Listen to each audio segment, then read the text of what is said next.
আপনারা দেখছেন Dhaka Beijing express.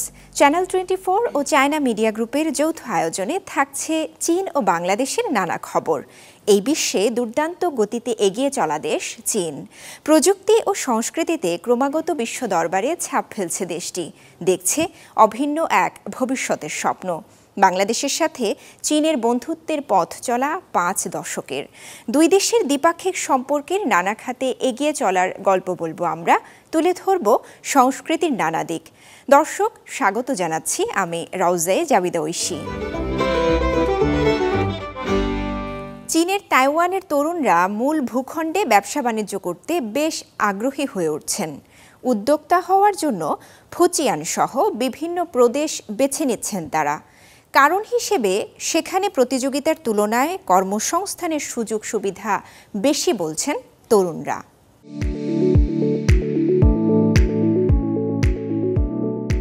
সাম্প্রতিক বছরগুলোতে ব্যবসা শুরু করতে চীনের তাইওয়ান অঞ্চলের তরুণদের একটা বড় অংশ ঝুঁকছেন মূল ভূখণ্ডের দিকে, কারণ তারা সেখানে প্রচুর ব্যবসার সুযোগ পাচ্ছেন। প্রাণবন্ত বাজার আর সেখানকার প্রণোদনা নীতি অনুপ্রাণিত করছে এসব তরুণকে। পূর্ব চীনের ফুজিয়ান তাইওয়ানের খুব কাছের একটি প্রদেশ। এটি তাইওয়ানের তরুণদের জন্য একটি জনপ্রিয় গন্তব্য হয়ে উঠেছে। সেখানে জীবনের সাথে মানিয়ে নেওয়া এবং কাজ করা সহজ বলে মনে করেন তারা। ফলে প্রণালীর দুই পাশে শক্তিশালী সাংস্কৃতিক বন্ধনও তৈরি হচ্ছে। ফুজিয়ানের রাজধানী ফুচৌ এবং তাইওয়ানের সংস্কৃতির শিকড় একই। এখানকার পরিবেশ এবং জীবনের গতি খুবই আরামদায়ক এবং আমরা দ্রুত এখানকার স্থানীয় সম্প্রদায়ের সাথে মিশতে পারি। চীনের দুটি প্রধান অর্থনৈতিক অঞ্চল পূর্ব চীনের ইয়াংজি নদী বদ্বীপ এবং দক্ষিণে পার্ল রিভার ডেল্টা অর্থনৈতিক প্রাণকেন্দ্র এবং বিশ্বব্যাপী বাজার রয়েছে এই অঞ্চলগুলোর। তাইওয়ানের মানুষের কর্মজীবনকে এগিয়ে নিতে এই স্থানগুলোর বেশ অবদান রয়েছে। উত্তর পূর্ব চীনের লিয়াওনিং প্রদেশের শেনিয়াং শহরের একজন রেস্টুরেন্ট মালিক সুয়ান কাজের পরিধি বাড়াতে গতানুগতিক চিন্তার বাইরের অন্যান্য পেশায় তরুণদের নিয়োজিত করতে উৎসাহিত করেন তিনি। আমি তাইওয়ানের তরুণদের ক্যাটারিং শিল্পে নিজেদের বিকাশের জন্য মূল ভূখণ্ডে আসতে উৎসাহিত করি। সামগ্রিক ব্যবসায়িক মানসিকতার দিক থেকে মূল ভূখণ্ডের রেস্তোরাঁর অনেক সুবিধা রয়েছে। চীনা মূল ভূখণ্ডে তাইওয়ানের যুবকদের মাধ্যমে পরিচালিত ব্যবসাগুলোর মধ্যে প্রথম সারিতে রয়েছে ইলেকট্রনিক তথ্য, বায়োমেডিসিন, পরিষেবা শিল্প এবং গ্রামীণ পুনরুজ্জীবনের মতো খাতগুলো।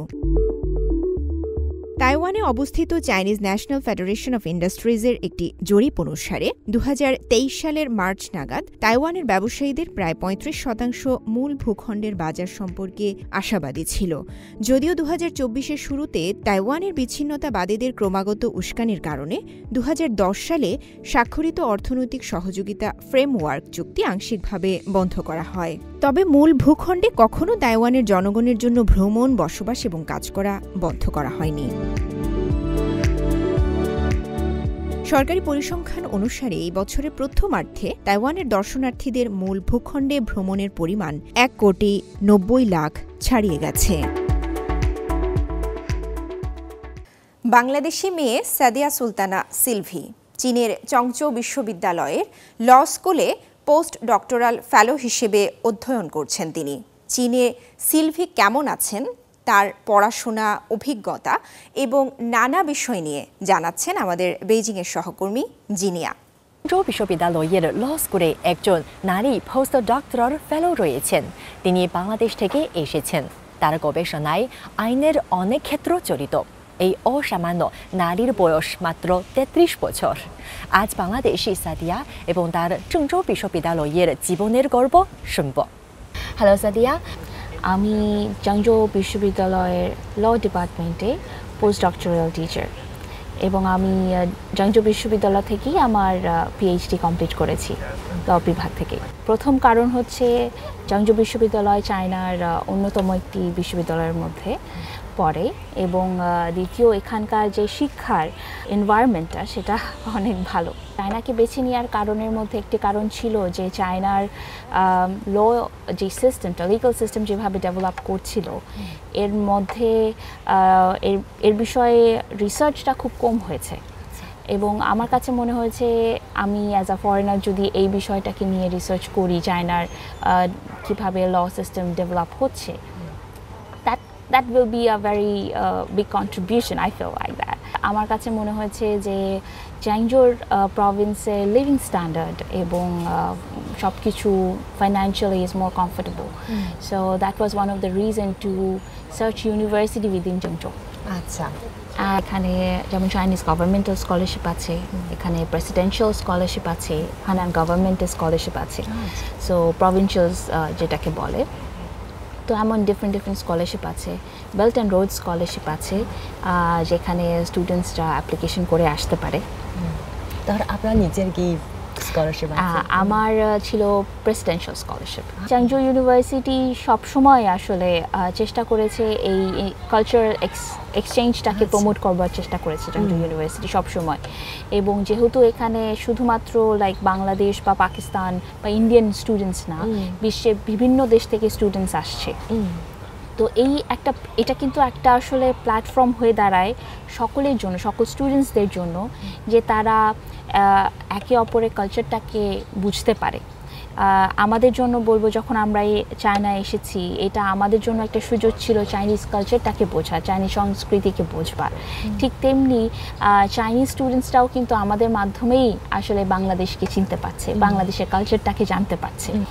পাবলিক স্পিকিংয়ের অনেক ভালো প্ল্যাটফর্মস দিয়েছে চ্যাংজো ইউনিভার্সিটি, যেটা আমার মনে হয় স্টুডেন্টসদের স্কিল ডেভেলপমেন্টে একটা অনেক বড় কন্ট্রিবিউশন। তাছাড়া তো চ্যাংজো ইউনিভার্সিটি স্টুডেন্টসদেরকে প্রমোট করার জন্য সব সময় কিছু ইউনিক অ্যাক্টিভিটিস করেই থাকে, যেখানে আমাকে একটা তো উল্লেখ করতেই হবে, যেটা কোভিড-19-এর সময় আমরা এখানেই ছিলাম। স্টুডেন্টসরা মোস্টলি ছিল তাদের ডরমিটরিতে, ক্লাসেস অনলাইন ছিল, তো ওই সময়টা কিন্তু সবার জন্য একটা মেন্টাল প্রেশারের মধ্যেই ছিল এতক্ষণ ঘরের মধ্যে বসে থাকা। সেই সময় চ্যাংজো ইউনিভার্সিটি ইউনিক একটা কনসেপ্ট নিয়ে আসে, which was a webinar for all the students, যেখানে তারা স্টুডেন্টসদেরকে সুযোগ দিয়েছিল যে তারা বিভিন্ন বিষয় নিয়ে কথা বলে, একে অপরের দেশকে ইন্ট্রোডিউস করতে পারে। তো এটা আমার কাছে মনে হয় এমনই ইনিশিয়েটিভ চ্যাংজো ইউনিভার্সিটি আসলে আগেও নিয়েছে, এখনও নিচ্ছে। তো this is boost to cultural exchange, I guess. ঠিক বলেছেন, আপনাকে অসংখ্য ধন্যবাদ। চীন সরকারের আমন্ত্রণে দেশটিতে সফরে গেছেন বাংলাদেশ জামায়াতে ইসলামী সহ কয়েকটি ইসলামী দলের প্রতিনিধিরা। 14 সদস্যের এই প্রতিনিধি দলে রয়েছেন জামায়াতে ইসলামী, খেলাফত মজলিস, নেজামে ইসলাম এবং হেফাজতে ইসলামের কেন্দ্রীয় নেতারা।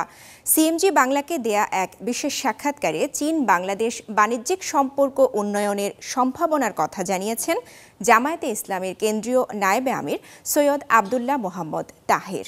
চীন পৃথিবীর সেকেন্ড লার্জেস্ট ইকোনমিক দেশ এবং আমাদের দেশের সাথে তাদের দীর্ঘ সময় ধরে বাণিজ্য সম্পর্ক আছে, ইম্পোর্ট এক্সপোর্ট আছে।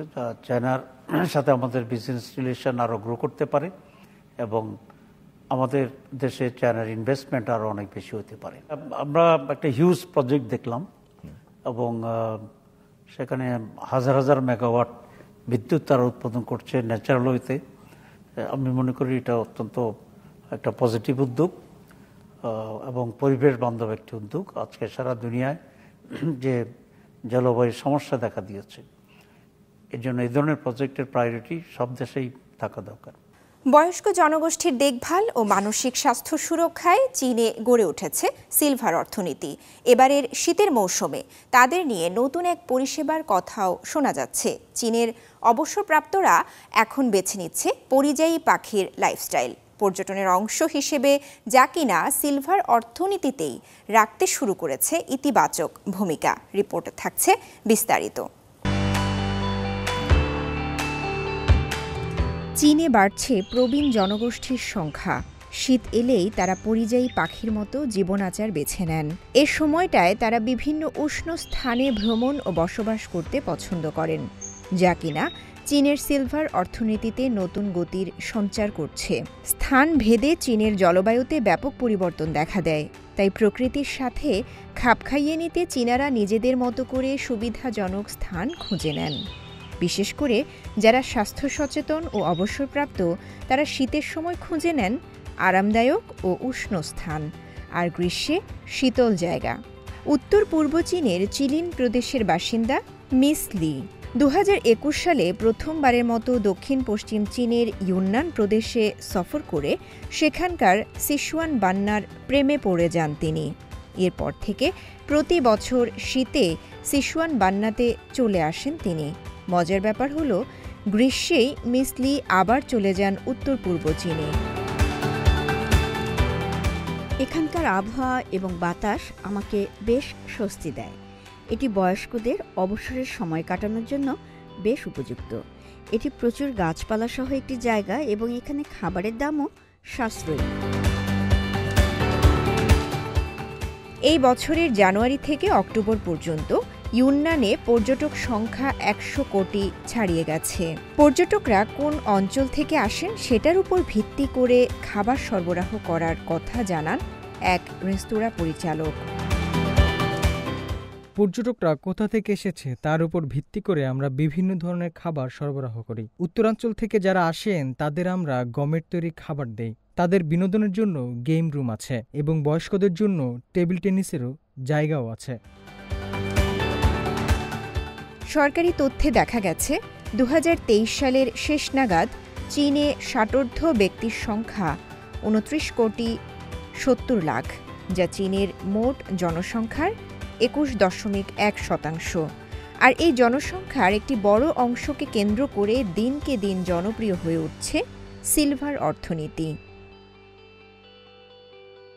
চীনের অর্থনীতির অন্যতম গুরুত্বপূর্ণ খাত পর্যটন। শুধু চীনারাই নয়, বিশ্বের নানা দেশের মানুষের কাছে পছন্দের গন্তব্য চীনের নানা প্রদেশ। এজন্যই এবছর বিপুল পর্যটক দেখেছে দেশটি। সরকারি বেসরকারি উদ্যোগে গড়ে উঠেছে নানা পর্যটন শিল্প, যার মধ্যে একটি ইউন্নান প্রদেশের রেইন ফরেস্ট। দীর্ঘ এই বনাঞ্চলকে ভ্রমণ আকর্ষণ হিসেবে গড়ে তুলেছে স্থানীয়রাই। চীনের অন্যতম পর্যটন আকর্ষণ গ্রীষ্মমণ্ডলীয় রেইন ফরেস্ট। 7 লাখ হেক্টরের বেশি বিস্তৃত এই অঞ্চলের 60% ইউনান প্রদেশে অবস্থিত। এই অঞ্চলের ইয়াও গ্রামের এক যুবকের সহায়তায় অঞ্চলটি পরিণত হয়েছে পর্যটন নগরীতে। পেশাগত দক্ষতার সাথে সাংস্কৃতিক ঐতিহ্যকে একত্রিত করে একে রূপ দিয়েছে এক অ্যাডভেঞ্চার রাজ্যে। আমার নাম প্যান ইয়ং ফেই। আমি বর্তমানে রেইন ফরেস্ট ইয়াওকো অপারেটিভের রুম ম্যানেজার। প্রধানত লজিস্টিক সাপোর্ট দিয়ে আমার দায়িত্ব। অতিথিরা এলে কিছু কার্যক্রম থাকবে এবং তাদের জন্য রেইন ফরেস্ট ট্রেকিং ট্যুর পরিচালনা করি আমি। প্যানের মতে ইকোট্যুরিজমের নতুন ঢেউ স্থানীয় মানুষের জীবনকে বদলে দিচ্ছে। তরুণ বাসিন্দারা ট্যুর গাইড হিসেবে এগিয়ে আসছে। আধুনিক ইকোট্যুরিজম অনুশীলনের সাথে তাদের ঐতিহ্যগত জ্ঞানের সেতুবন্ধনও করছে। আমরা শৈশব থেকেই পাহাড়ে ট্রেকিং করে আসছি। এখন পর্যটকরাও আগ্রহী হচ্ছেন এখানে আসার জন্য। তাই আমাদের মধ্যে যারা তরুণ এবং যারা ম্যান্ডারিন ভাষায় কথা বলতে পারে তারা প্রশিক্ষণের পর তাদের দেখভাল করার দায়িত্ব পেয়েছে। ইউনানের গ্রীষ্মমণ্ডলীয় রেইন ফরেস্টের ইকোট্যুরিজমের বিকাশ অব্যাহত রয়েছে। প্যানের মতো ব্যক্তিদের গল্প এটাই প্রমাণ করে যে পরিবেশগত জ্ঞানের সাথে সাংস্কৃতিক ঐতিহ্যের মিশ্রণে এগিয়ে যেতে পারে স্থানীয় সম্প্রদায়ের অর্থনীতি।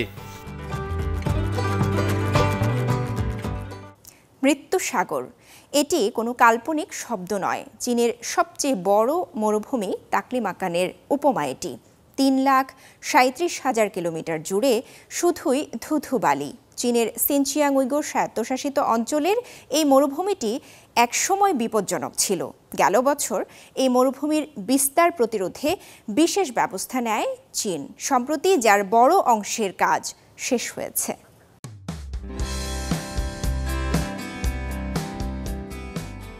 উত্তর পশ্চিম চীনের সিনচিয়াং উইঘুর স্বায়ত্তশাসিত অঞ্চলে অবস্থিত চীনের সবচেয়ে বড় মরুভূমি তাকলিমাকান। 3,37,000 বর্গ কিলোমিটারেরও বেশি বিস্তৃতি তাকলিমাকানকে বলা হয় বিশ্বের দ্বিতীয় বৃহত্তম সচল মরুভূমি। বিশ্বের অন্যতম শুষ্ক অঞ্চল এটি। আগে এর নামই ছিল সি অব ডেথ বা মৃত্যুর সাগর। তাকলিমাকানকে সচল মরুভূমি বলার আরেকটি কারণ হলো এটি দ্রুত লোকালয়কে গ্রাস করছে। গেল 1000 বছরে প্রায় 100 কিলোমিটার দক্ষিণে এগিয়েছে তাকলিমাকান। মরুর বুকে তলিয়ে গেছে বহু লোকালয়, গ্রাম ও আবাসন। এবার এর বিস্তার রোধে বদ্ধপরিকর চীন সরকার। গেল বছর এই সম্প্রসারণ রোধে মরুভূমিটির চারপাশে সবুজ বেষ্টনী দেয়া শুরু করে চীন। ক্লোজ লুপ প্রকল্পের আওতায় এখন পর্যন্ত 2761 কিলোমিটার বেড়াজাল নির্মাণ করেছে দেশটি। এবছর সিনচিয়ান প্রকল্পের জন্য প্রায় 284 কিলোমিটার সবুজ গাছপালায় ঘেরা বেড়া তৈরি করা হয়েছে। বাকি অংশের কাজও দ্রুত শেষ হবে বলে আশা নির্মাণ কাজে নিয়োজিতদের। উঁচু টিলাগুলির বালির প্রবাহ ঠেকাতে কাঠের খুঁটি ও নল দিয়ে তৈরি করা হয়েছে কয়েক স্তরের বেড়া। আবার কিছু অংশে ব্যবহার করা হয়েছে বিশেষ ধরনের গাছপালা ব্যবহার করে বানানো বেষ্টনী।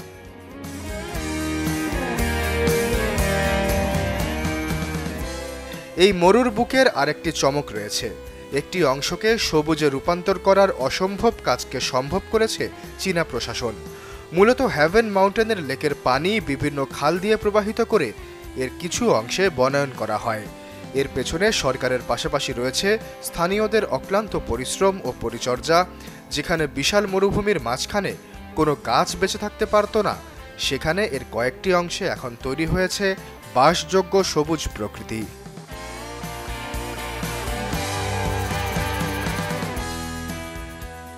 ঢাকা বেজিং এক্সপ্রেস আজ এ পর্যন্তই। চীন ও বাংলাদেশের দ্বিপাক্ষিক সম্পর্ক এবং নানা ঘটনা প্রবাহ নিয়ে আবার দেখা হবে পরবর্তী পর্বে, একই দিনে একই সময়ে চ্যানেল 24-এ।